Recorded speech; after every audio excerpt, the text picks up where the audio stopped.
ক্ষুদে বিজ্ঞানীদের একটি মেলা হয়েছিল। বাংলাদেশি যে ক্ষুদে যারা ছাত্র তারাও যে বিদেশে যে তাদের মেধা বহিঃপ্রকাশ ঘটায় সেটি নিয়ে রিপোর্ট দেখব। এছাড়া আমরা সৌদি আরবের জেদ্দা শহরের সাধারণ একজন মানুষ যিনি খুব ছোট অল্প অবস্থা থেকে বড় অবস্থায় নিজেকে উত্তরণে সমর্থ হয়েছে সেরকম একটি রিপোর্ট দেখব।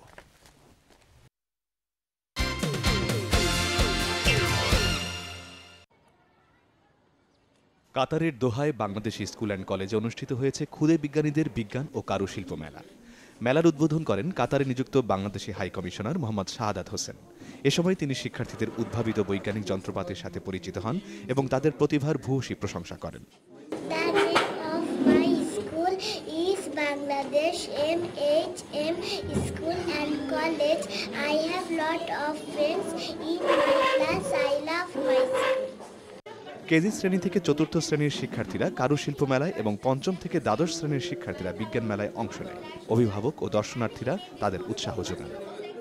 এই বিজ্ঞান মেলা প্রতিযোগিতার কিছু প্রজেক্ট কাতারের শিক্ষা মন্ত্রণালয় সিলেক্ট করেছে, তাদের শিক্ষা মন্ত্রণালয়ের রিসার্চ সেলে সেগুলো পাঠাবে। বিদ্যালয়ের প্রধান শিক্ষক জসিমউদ্দিন ও কাউন্সিলর মোহাম্মদ নাসির উদ্দিন এ সময় উপস্থিত ছিলেন। মেলায় সেরাদের বিশেষ পুরস্কার দেওয়া হয়।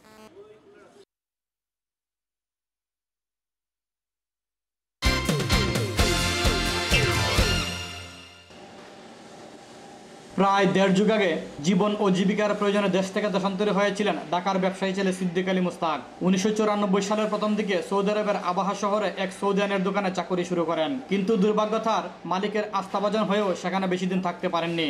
কর্মঠ সিদ্দিক 3 বছর অত্যন্ত পরিশ্রম কাজ করে সেই প্রতিষ্ঠানে। এমন পরিশ্রম করছি যা বলা মতো নয়, এবং বিদেশে বাড়ি যারা আসে তারা জানেন কিভাবে পরিশ্রম করতে হয় প্রথম আসলে। তার মধ্যে আমিও একজন এরকমই পরিশ্রম করে আস্তে আস্তে আস্তে আস্তে বড় হয়েছে। ভাঙা গাড়ি মেরামত ও রঙের একটি ছোট দোকান দিয়ে ব্যবসা শুরু করেন। প্রথম 3 বছর এভাবেই কেটে যায়। এরপর একদিন এক মিশরি ও সিরিয়ান নাগরিক কফির দোকান তৈরি করার জন্য এক নতুন মডেল নিয়ে আসেন, যা অন্য কেউ এখন পর্যন্ত তৈরি করতে পারেনি। ভাগ্যদেবীও ধরা দিতে আর দেরি করেনি। সম্প্রতি তিনি নিজস্ব কারখানায় কফির দোকান তৈরি করে বিক্রির পাশাপাশি নিজেই দোকান দিয়ে ব্যবসা করার চিন্তা করছেন। এখান থেকে আমি প্ল্যান আছে যে আমি বাংলাদেশে যে এই বিজনেসটা করব, এবং এই বিজনেসটা এমন সৌন্দর্য বিজনেস যে ইন্টারন্যাশনাল বিজনেস। তার এখানে যারা কাজ করে তারা সবাই বাংলাদেশি, আর এতে খুশি কাজ পাওয়া শ্রমিকরাও। আমাদের মালিক খুবই ভালো, কোনো সমস্যা নাই। উনি ছাড়া এই কাপটা কোনো বাইরের দেশের লোক তৈরি করতে পারে না। উনি অত্যন্ত দক্ষতার সাথে এই কাপটা তৈরি করছেন এবং খুব গৌরব অর্জন করেছেন যে উনি খুব ভালো লোক। এজন্য আমাদের কোম্পানির থেকে উনি মালামাল কেনার পরে এখন ওনার মাধ্যমে বাঙালি হিসেবে আমার একটা কোম্পানির একটা ভালো সুনাম আছে। এদেশের আইন কানুন মেনে আমাদের ইমেজ সংকট থেকে বের হওয়ার জন্য সব বাংলাদেশি বাঙালির প্রতি তিনি আহ্বান জানান। Mohammad Sohel Rana, Bangla vision, Jeddah, Saudi আরব। অবশ্যই দর্শক, আমরা চাই যে আমাদের যে ইমেজ প্রবাসে, সেই ইমেজটা আরও বিকশিত হোক, এবং সেই লক্ষ্যে প্রবাসীরা যারা প্রবাসে আছেন তারা প্রত্যেকে কাজ করবে, সেইটা আমাদের প্রত্যাশা। আমাদের হাতে সময় না থাকার জন্য আমরা অনুষ্ঠানের শেষ করার আগে আমরা আমাদের আজকে স্টুডিওতে আসা অতিথি জনাব শেখ আব্দুল মান্নান, মোজাম্মেল হক এবং ফরিদ আহমেদ, আপনাদের 3 জনকেই ধন্যবাদ জানাচ্ছি। ধন্যবাদ জানাই প্রবাসীদেরকে এই সুযোগ করে দেওয়ার জন্য।